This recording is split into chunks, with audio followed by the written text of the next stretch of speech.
Yeah, good, thank you.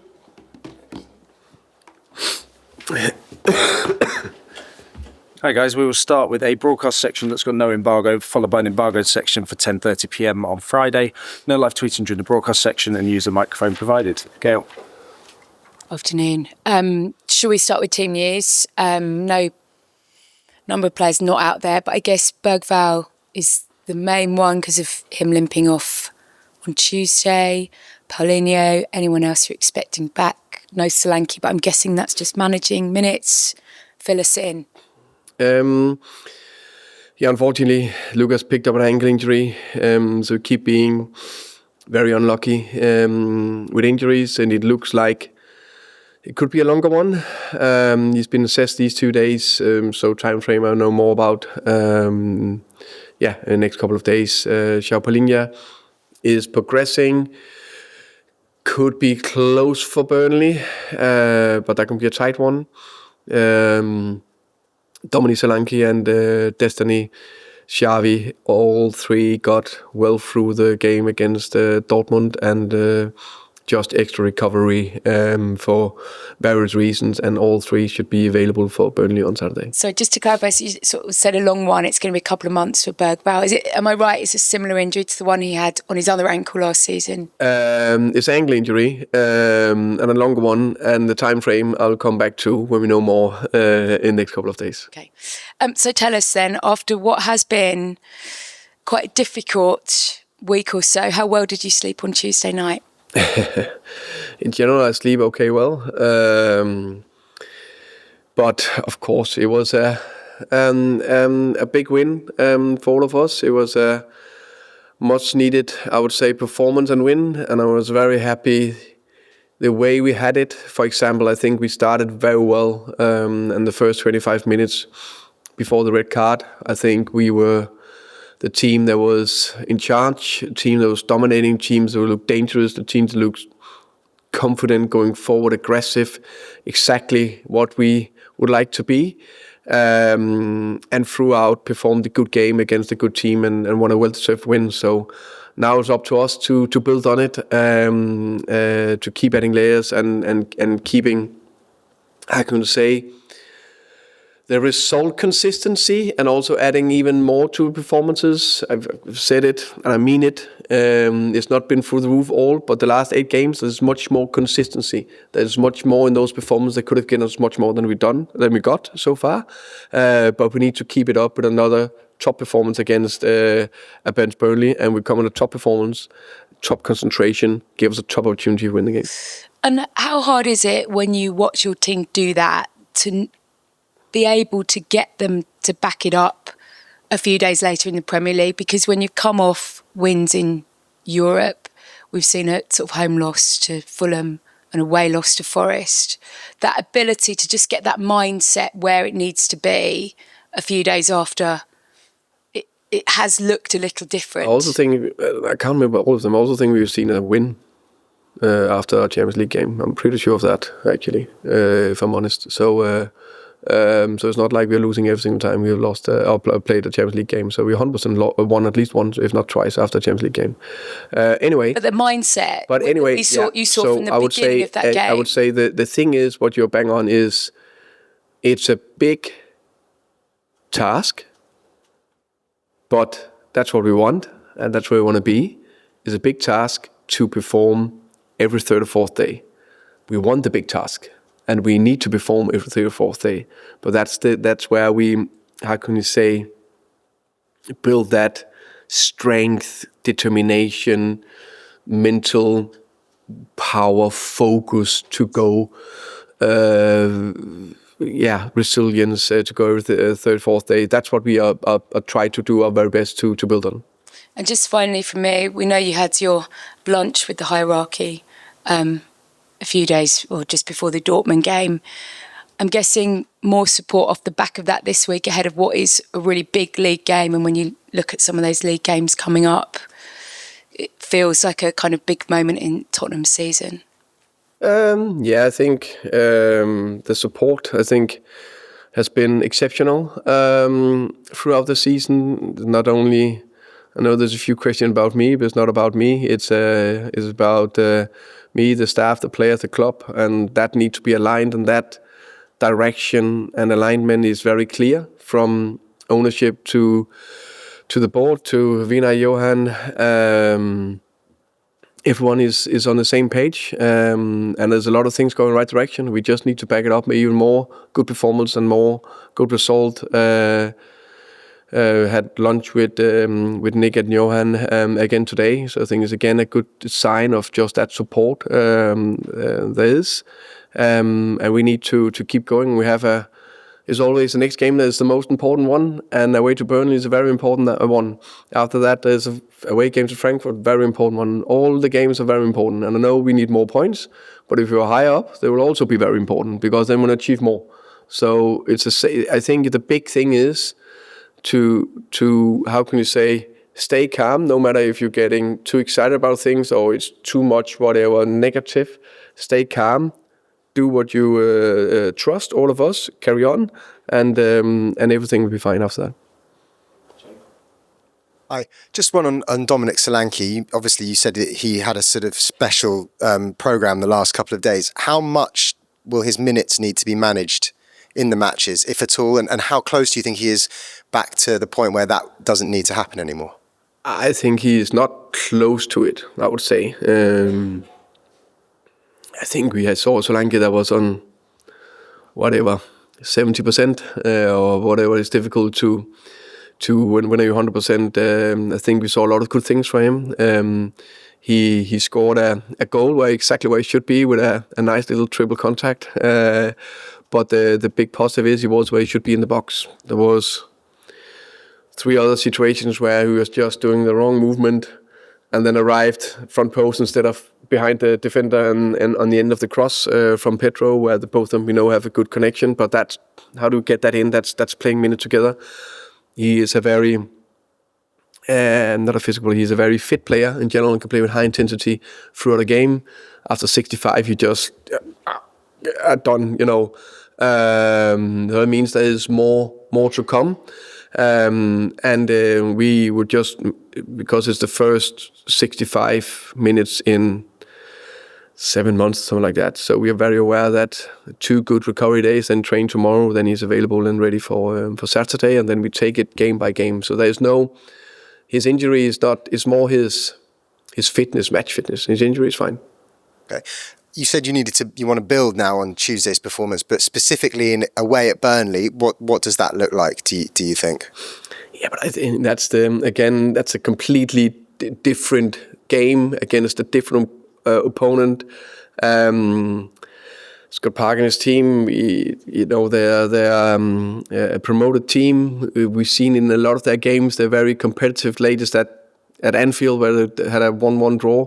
So it's going to be another extremely tight game. So it's about us. It's about we focus on what we can do to try hit a top performance and really, really, really do everything we can to win the game.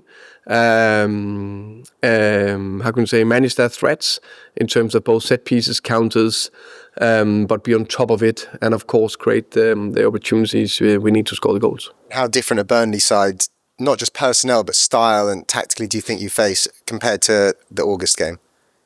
I think there's many of the same trends, I would say. Still have some clear patterns in how they want to build. We've just been looking at them in details today. They're still very solid, working very hard for each other, very difficult to break down, know who they are. And in general, they look like a good threat, especially when they play at home. Hi, Thomas. Last season, Tottenham were really good in Europe, not so good in the Premier League. This season, the pattern's similar, really good results in the Champions League, not so good in the Premier League. How do you change that? How do you reduce that gap between your performances? That's a good question. We badly want to win every game. We badly want to do very well in the Premier League. Very aware that the result hasn't been where we want them to be. We are fully focused, said to the players today, the top players, the best teams, where we want to be. They know we need to come with a absolutely elite top mindset on Saturday and build on the win, the performance. I'm not saying it's easy. I'm very proud of the players, what they did against Dortmund. It's not easy when it's been a little bit windy, stormy times to go out and perform like we did against Dortmund. But it's still a little bit under the floodlights. Champions League, everything. So very good. But sometimes it can be more tricky to really hit the same wherever it is, away from home, where it's not as exciting. But reality is that when you go to very, very difficult places like Burnley against a very good team and coach in Scott Park, and they know what they do, we know it's going to be very difficult. But that's what we need to build on and keep going on. Do you think right now the Premier League is just harder? It's more competitive than European football?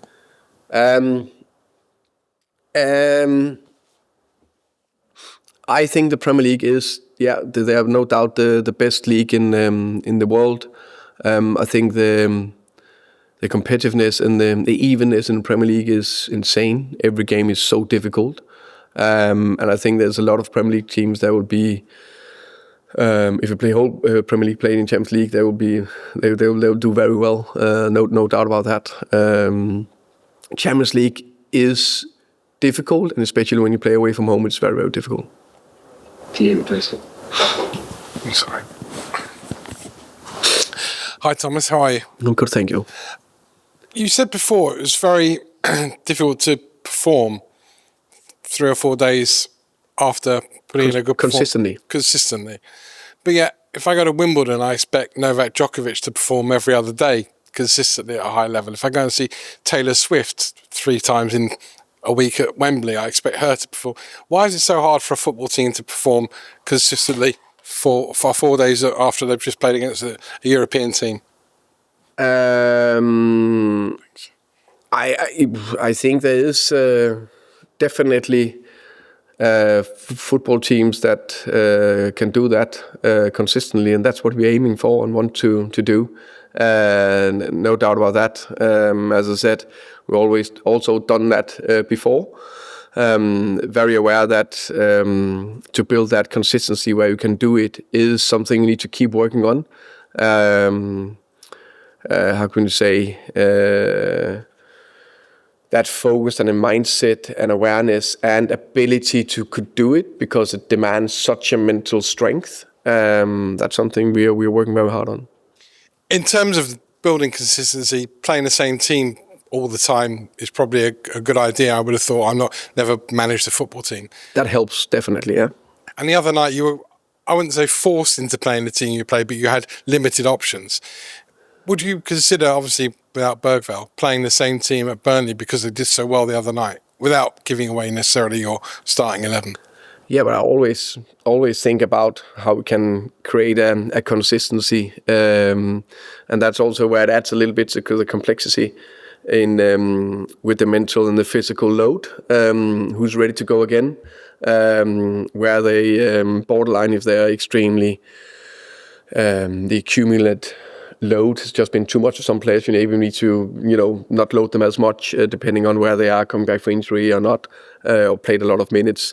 But there's no doubt that the best teams that are performing have a core group of players, 7 to 8, that play most of the minutes. That's just historically everything you know about it. They play most of the minutes. So that's what definitely where we need to come. How can I say end or go to?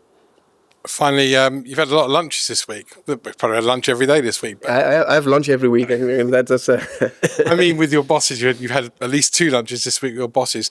Without necessarily telling me exactly what they've said to you, just take us inside what that looks like. And is it normal for a manager to have lunch 2 or 3 times a week with his bosses? I would say that there's always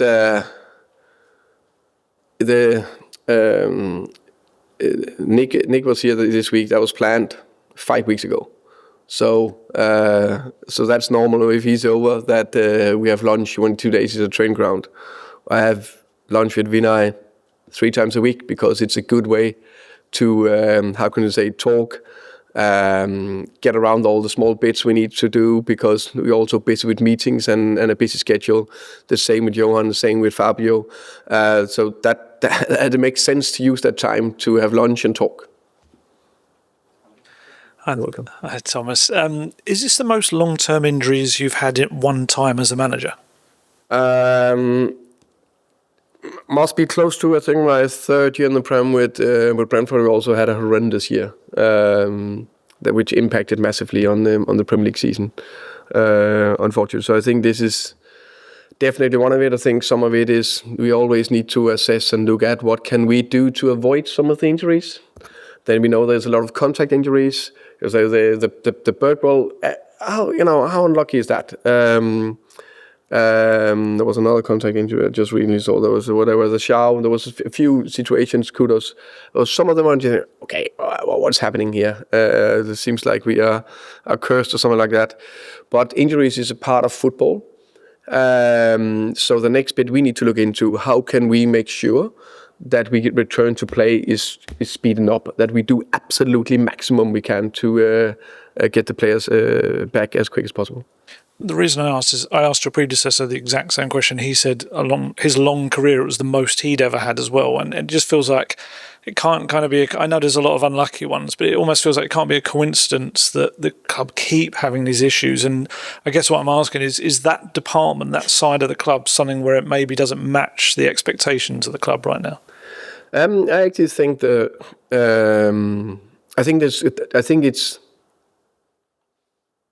a lot of moving parts in it. I think there's something in the match schedule, the amount of games. We're not the only club who is struggling with injuries at all.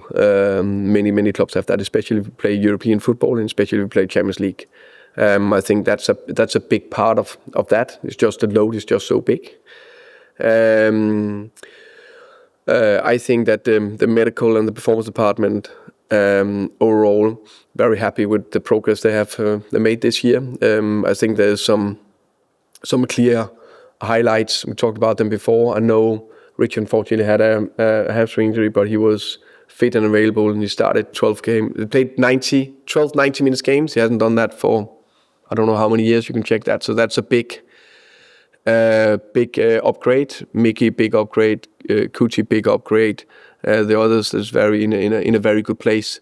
Then there's others where we have been, I would say, a little bit unlucky, unfortunately, how we get the injuries. Now the test is how can we get them returned to play. Dominic, he miskicked a ball in the pre-season camp. Yeah. And just my last one about Nick and the lunch. I mean, he's probably someone that it's not so much good lunch. We had, by the way, a chicken sandwich today. I think it was so. That's very nice. It was more about Nick himself. He's kind of a figure that maybe the Spurs fans don't know too much about, but obviously he's kind of, especially this season, maybe since the summer, has become more of a kind of a known presence of the owners, I guess. I just wondered if you can kind of tell us a little bit about him and kind of way he sees the club and things like that. I think the most visible ones is Vivian, Nick, and then Peter Carrington. All three are very determined, focused to do everything they can that this club have success. And they're very, very committed. They're very, very how can you say into it, and want to do everything they can that we get to where we all want to be in the future. George, please. Hi, Thomas. The system used on Tuesday, sort of 3-4-3, definitely out of possession. Is that kind of something that you can sort of build on and almost be kind of the blueprint and the go-to for yourself at this club, or is that more of a sort of special operation, I guess, so to speak? I think there's two ways to look at that. First thing could be a little bit special operation kind of thing, and you without always really try to have laser focus on the game in front of me or in front of us. That's where you hopefully do your best and not thinking too far ahead, and really have that focus on the next team, the next opponent, so you make sure you make a top game plan and everything is perfect. But I knew, a little time before I knew that Dortmund, of course, played the 3-4-3, and maybe we need to match them up in certain areas because that will be good for us in our man-man pressure, which was successful Tuesday night. I've shown before I have no problem in changing system if that's for the better with the players available. But it's a different game, different opponent on Saturday. But I like what I saw Tuesday night. And this week there's been some reports about Micky Van De Ven and apparently not being that happy at the club. Do you kind of feel he's happy? And I guess, do you feel like the club can sort of match his ambitions? Yeah, I just see Micky today. He seems very happy, smiling. He was very happy after the game that we won. When he was in the changing room after the game, I think Micky is an excellent player. I think he's a fantastic ambassador for this club. I think he has potentially his best season so far he's had.